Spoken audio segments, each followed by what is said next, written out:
The year 2025 is shaping up to be a big one for paleontology. Here are just some of the amazing discoveries that have been made so far. Hi, it's me, and this is my channel. One of the best things about making these videos is getting to travel the world without actually going anywhere. This week, we're heading to the Gobi Desert in Mongolia, where a team of researchers uncovered fossils belonging to a new species of Tyrannosaur. The animal has been named Ambuivia ermitensis after the Ambuivia Valley where it was found. And boy, do I have a bone to pick with its name. Nobody thinks of us paleontology nerds when they come up with these names. It's always something that sounds cool but is impossible to spell. Tyrannosaurs were a group of theropod dinosaurs that lived during the late Cretaceous. They were mostly large, bulky animals with short arms and huge heads. The most famous member of the group is, of course, Tyrannosaurus rex, which means that any other tyrannosaur seems kind of overshadowed by comparison. But these guys were extremely diverse, especially in Asia. There were many different kinds of tyrannosaurs living in Mongolia and China during the Cretaceous, including the famous Velociraptor. And now we can add Ambuivia to the list. Unfortunately, the new species isn't all that new. Its fossils were collected back in 2006 and 2018, but it took until now to fully study and identify them. That's how much of a pile of work there is in the field of paleontology. The scientists say that their new tyrannosaur is related to Tarbosaurus batar, another large predator that lived in Mongolia during the Cretaceous. Tyrannosaurus rex is also part of the same group, though the three aren't particularly closely related. Think of it like you might be related to your cousin twice removed. You know, you share a great-great-grandparent or something. But unless you look exactly alike, you probably don't know that you're related. So Tyrannosaurus rex and Tarbosaurus are sort of like, third cousins or something. They branched off at slightly different points in time, but not too long before or after each other. Tyrannosaurs used to be thought to have descended from smaller proto-tyrannosaurs that began to evolve around 130 million years ago. Then somehow, midway through the Cretaceous, those smaller ancestors gave way to supersized tyrannosaurs, including T-Rex. But this new discovery complicates that story a bit. Ambuivia lived around 70 million years ago. That's much earlier than the other tyrannosaurs that lived in Mongolia. So it evolved independently from the same ancestral population that eventually led to Tarbosaurus and T-Rex. The scientists think that this happened after a mass extinction allowed new tyrannosaur species to evolve and fill open ecological niches. This would also explain why tyrannosaurs seem to pop up out of nowhere in the fossil record. So if this new tyrannosaur had been related to T-Rex, it would have shared more anatomical features with the famous carnivore. But since it's only distantly related, it looks more like a typical theropod. It had long legs and a long tail and was about the size of a human. But unlike humans, it had sharp teeth and three-toed hands. However, what really makes Ambuivia special is that it was fast. Compared to other tyrannosaurs, it was lithe and agile, able to move through forests with ease. In fact, based on its leg bones, it could run as fast as Usain Bolt, which is definitely something to brag about unless you're one of the people who beat him at the Olympics. Tyrannosaurus rex couldn't run very fast, maybe around 11 miles per hour, which isn't slow, but it's less than half as fast as Ambuivia. This suggests that tyrannosaurs got bulkier over time, which may have been an adaptation to living in open areas where speed wasn't as important as sheer power. Okay, let's go to China for our next discovery.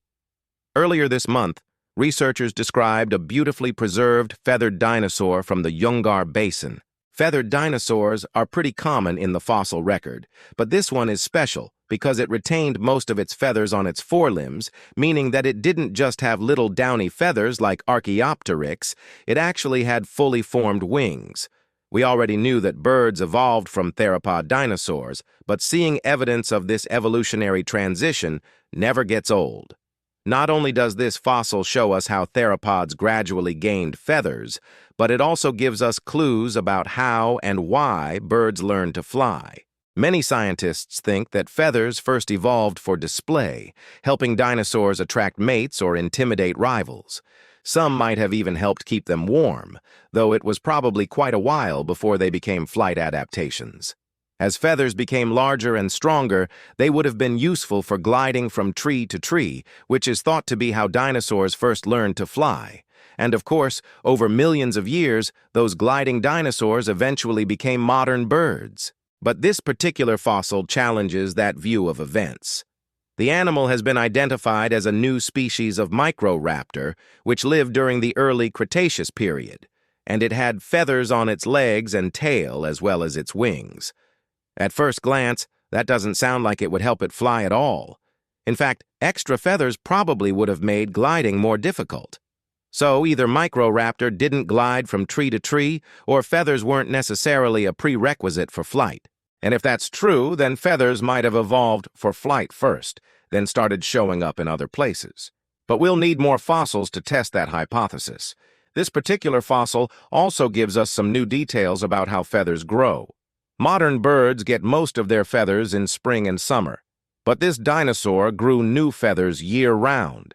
That makes sense given that it lived in a temperate climate and didn't need to conserve energy to survive the winter. So this discovery just adds to the many pieces of evidence suggesting that feathers first evolved as a way to keep warm. But it seems like they took on new roles later on, whether that be for attracting mates or for flying. For our last example, let's head over to Utah, because I feel like we haven't talked about Utah in a while.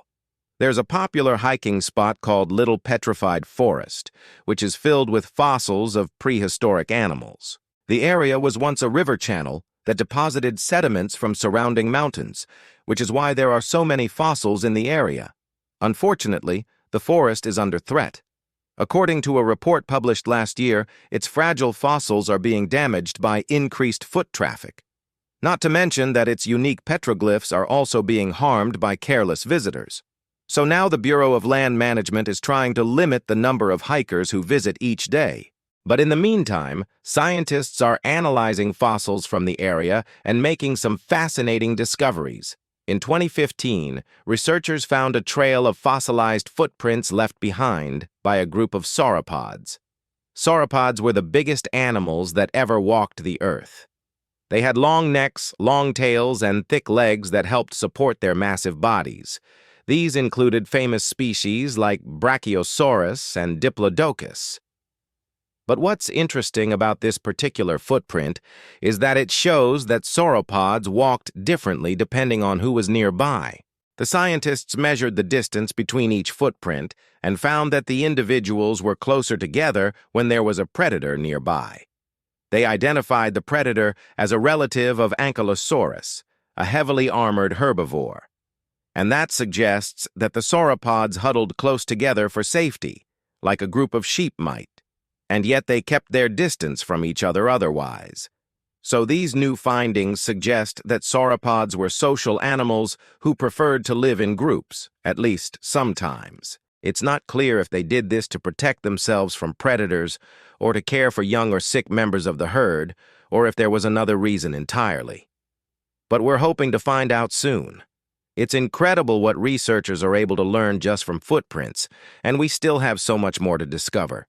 If you want to learn more about fossils, check out the link in the description. Thanks for watching. See you next time.